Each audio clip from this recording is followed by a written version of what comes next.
Senhor Presidente, senhores membros do Governo, senhoras e senhores deputados. Começo com uma pergunta improvisada ao Sr. Secretário dos Assuntos Parlamentares.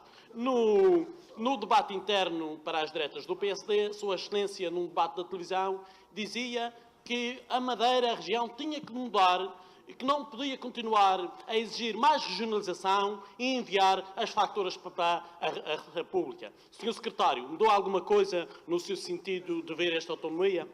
Ora, observo que o PSD só descobriu que as escolas profissionais estão sendo injustiçadas no final do ano. Este orçamento é uma obra que é feita à medida de um orçamento tipo de música pedida, agosto do ouvinte, neste caso, agosto do pedinte. O Governo Regional apresenta um brilhante argumento para o orçamento retificativo, o argumento da clarificação e de diferentes interpretações, diz o Governo Regional. Ora, senhores secretários, a quem não agradou ou não inspira confiança uma lei de orçamento aprovada pela maioria de deputados? São os bancos que exigem a clarificação? São as instituições de ensino? Ou é esta renovação que continua a insistir em apresentar orçamentos omíssos, muito pouco claros, com interpretações menos claras? Senhor Secretário, não acha que uma lei orçamental devia de ser clara ou continua a Sua Excelência e o partido que o suporta a insistir na escuridão, no jogo das palavras, no lambrito das interpretações? Senhor Secretário, quem foi que durante 40 anos de autonomia política e financeira absoluta, confusa e autoritária, se atreviu a colocar em causa a vossa lei orçamental? Para que tanta preocupação agora com as diferentes interpretações? Quem foi que não soube interpretar o português da lei do povo superior? Com certeza que não foram as vítimas de incêndios. Senhor Presidente, senhores membros do Governo, senhoras e senhores deputados, o ano de 2016 fica marcado pelos incêndios que atingiram a nossa região, onde 20 mil pessoas, causou danos materiais, deixando muitas famílias sem teto. Em agosto de 2016, a Madeira estava em autênticas chamas, mas mesmo assim, no meio das chamas e da desgraça, havia grandes chuvadas de promessas. Vou citar o Presidente do Governo Regional, Dr. Miguel Albuquerque. Vamos ter de atuar na área social de habitação, de infraestruturas e reposição de algumas áreas verdes. A situação na Madeira está perfeitamente controlada, diz Miguel Albuquerque. O Governo Regional agradece as ofertas e ajudas, mas entende que neste momento a região tem os meios necessários. Declarações dadas horas antes de morrerem várias pessoas e do Funchal estar em autênticas chamas. Todas estas declarações, senhoras e senhores deputados, justifica-se com uma clarificação. Afinal, o PSD também justifica que estas declarações do Presidente do Governo foram objeto de uma má interpretação.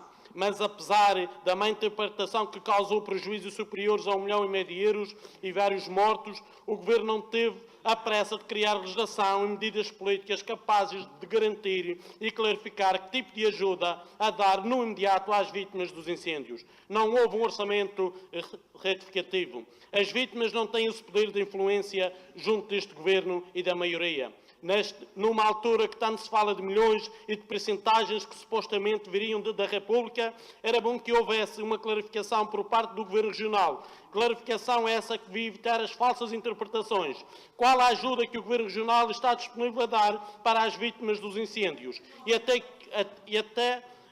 que até agora as chuvas de promessas de todos os lados, mas não passam de promessas. Qual vai ser a contribuição financeira da autonomia para aqueles que perderam a sua própria casa e viram famílias perderem a vida? E qual a responsabilidade política e se calhar criminal de quem durante décadas exerceu funções políticas executivas na Câmara Municipal e no Governo Regional, mas que permitiu que a cidade do Funchal se tornasse num autêntico barril de pólvora?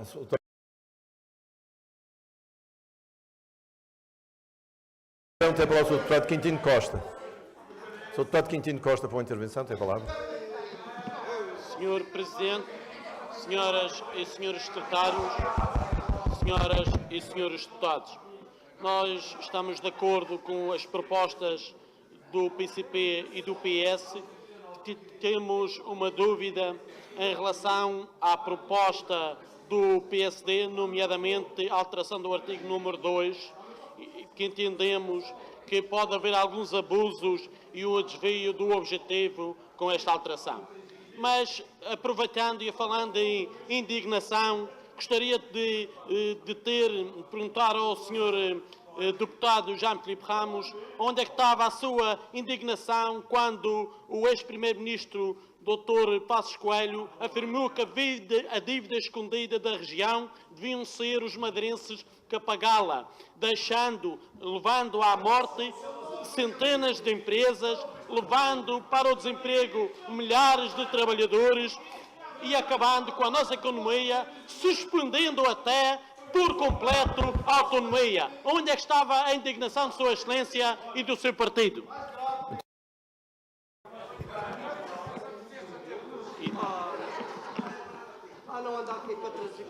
Senhor Presidente da Assembleia, senhores membros do Governo, senhoras e senhores deputados, este é um orçamento retificativo feito aquém das necessidades das regiões. É que fui à escola, Sr. Deputado.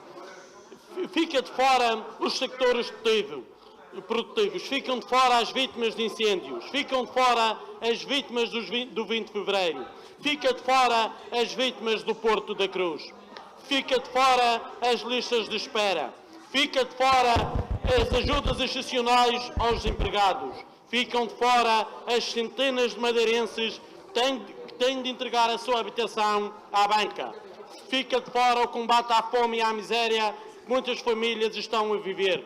Fica de fora o reforço para a habitação social. Fica de fora os expropriados para o novo hospital. Ficam de fora expropriados para as vias expressos que ainda não receberam um cêntimo.